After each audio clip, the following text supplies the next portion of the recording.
this is the 17th annual, and it's a tournament that benefits public education, but it's named in honor of my late father, who passed away 17 years ago. And when we had our first tournament, it was quite different in many ways, not the least of which was the amount of money that we raise today compared to then.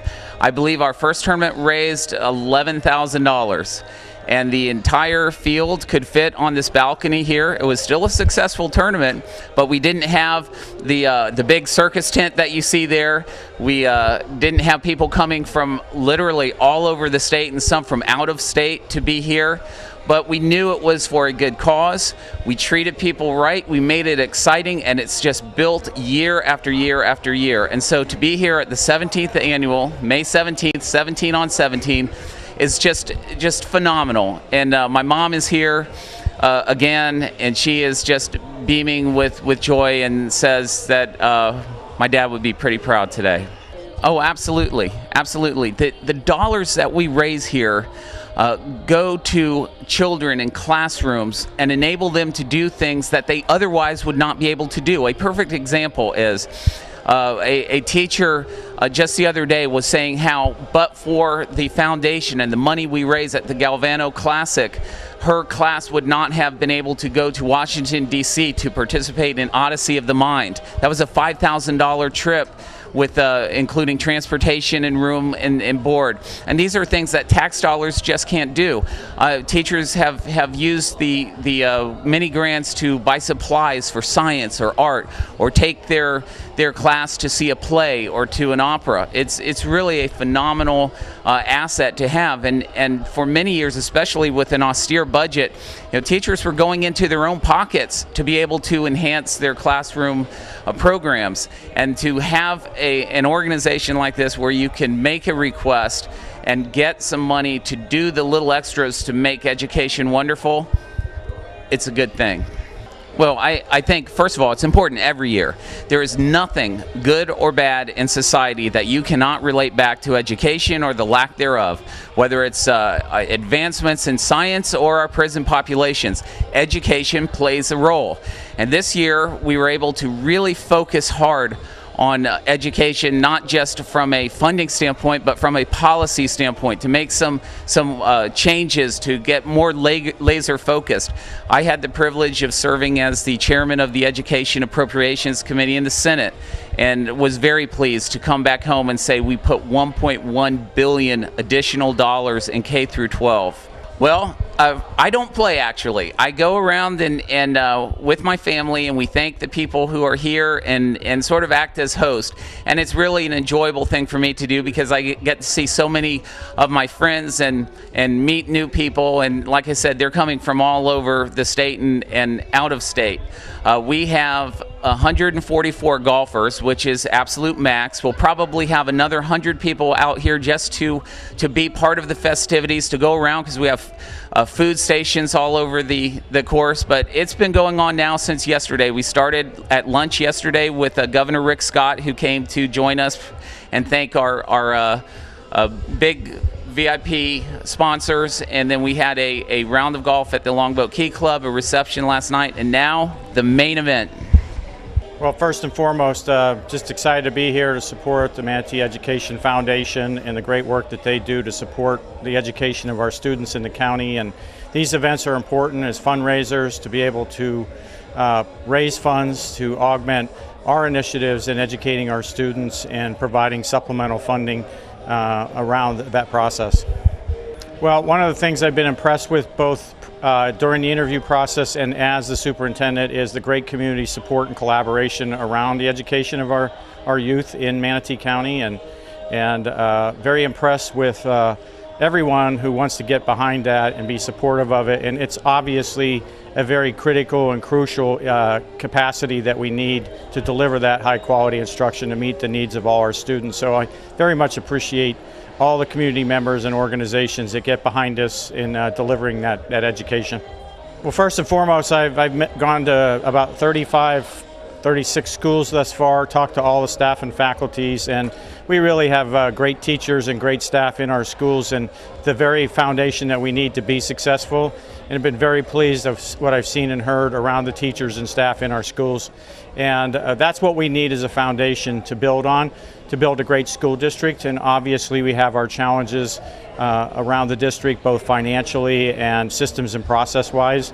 And right now we're focusing on identifying those challenges and, as I say, the brutal facts, so we can identify them, get them out there, share them, and build and move forward on that.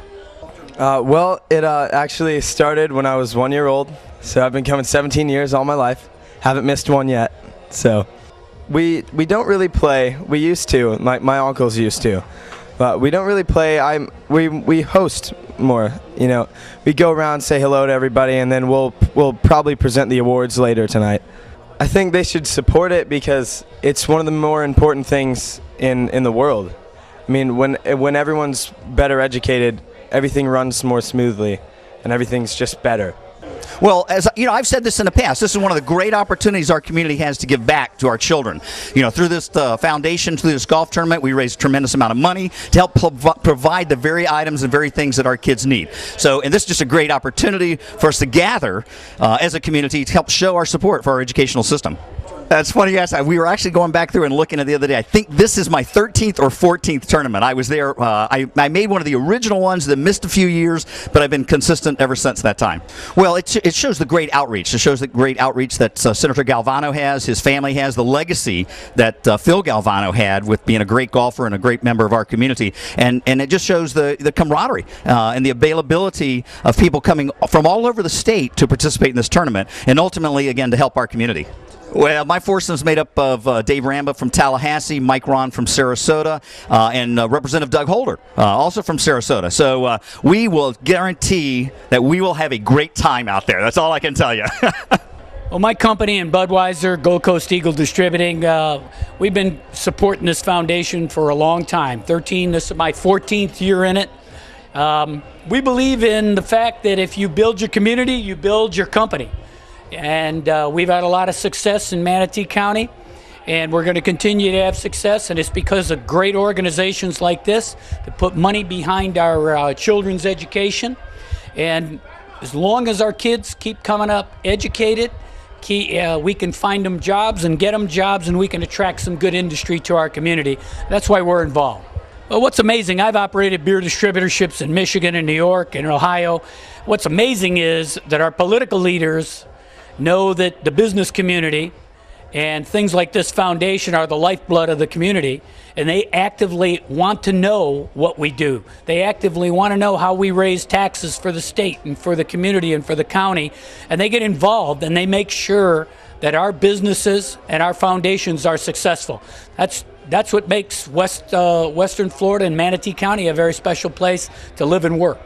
Well, I want everybody to remember on Memorial Day that we're out here today at this beautiful golf course enjoying a wonderful luncheon before a round of golf. That, you know, there's guys engaged in active combat right now in Afghanistan. There's still trainers and evaluators over in Iraq. We have people on the front lines of that, on the perimeter over there off the North and South Korean border. We have troops on board ships and sailors and airmen guarding against terrorism and against tyranny all over the world. And I want everybody to know that that sacrifice doesn't come cheap, and it's only being done by 1% of our population that stand up. And these guys are, we talk about the greatest generation in World War II and in Korea. Believe me, I've served with these young kids before I had to retire, and that greatest generation just keeps stepping up, every single one of these generations. Yeah, I'm here today because we love to be a part of this incredible golf tournament, this event at this beautiful country club. We've got lots of restaurants here, and glad to be a part supporting Phil Galvano Golf Classic, and glad to be here. I think this is the 4th or 5th year. I don't know. They all seem to run together. They're so much fun. The guys have a great time. We've been providing sushi every year for 4, maybe 5 years. I think we have sake and some cold beer out on the hole today. Yeah, the community is incredibly important. Obviously, buying local and shopping local, and being a part of the contingency here in Manatee and Sarasota County. It's awesome. So anytime we can support a local event, a local charity, a local golf tournament, we're all about it. So it's all about taking care of the ones that take care of us all year long. This is my first year actually playing because I'm a new golfer, so I'm usually in the background supporting this event for our community. And it's interesting to be playing at Legacy because the Galvanos have a legacy and a history of Manatee County of supporting children, supporting our programs for education, and it's great to be part of the team on the player side this year for my very first time. At the crossroads that Manatee County is in right now, I would tell you that I'm not a bit surprised, but it is wonderful to know that we are standing united to support our children and our district through some of our most difficult days as we rebuild our district.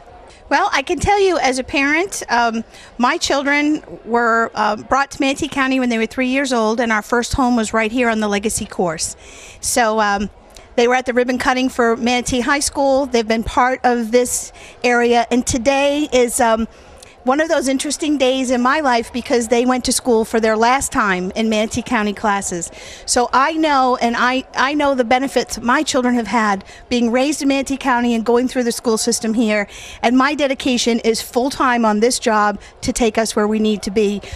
We're all well aware of the brutal facts of where we are, but we also know that we have every intention of being in the top quartile for the state of Florida very, very soon. We can't possibly lose with the people that we have on our side, with our teachers, the district leadership that we now have in place. We're guiding and heading in the right direction.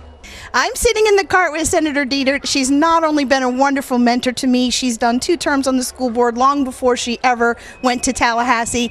She has been a wonderful leader, role model, and also a great golf partner. She helps me out in the course when my feet get twisted up. Well, it's a perfect combination. Number one, we're looking for a little downtime after session. I'm a lifelong golfer, so I try to show up for every golfing outing. And this is the perfect one because it's for the Education Foundation, in support of that and in support of Senator Galvano's 17 years with this charity named after his dad. So I hope he makes a lot of money for the Manatee Education Foundation, and it's just another beautiful day in Florida. Because we could feel that the economy is turning around and we promote jobs, jobs, jobs, but we know in order to recruit businesses and major corporations, you have to provide them with an educated workforce. So we're putting $1 billion new into education so that when our students get their diploma, there's a job waiting for them and they're qualified for the workforce. Well, I asked Senator Galvano that exact question yesterday, and he said what this foundation pays for is things that aren't paid for with our taxpayer dollars. So Senator Galvano recognizes that and is trying to pick up the slack with his own foundation money, and I think that's a wonderful thing. I have in my foursome Julia Ranabar from the Manatee School Board, and a couple of folks that represent AT&T from Tallahassee. One of them's a real ringer from Tallahassee. She's a 6 handicap. I'm counting on her dragging the rest of us to the finish line.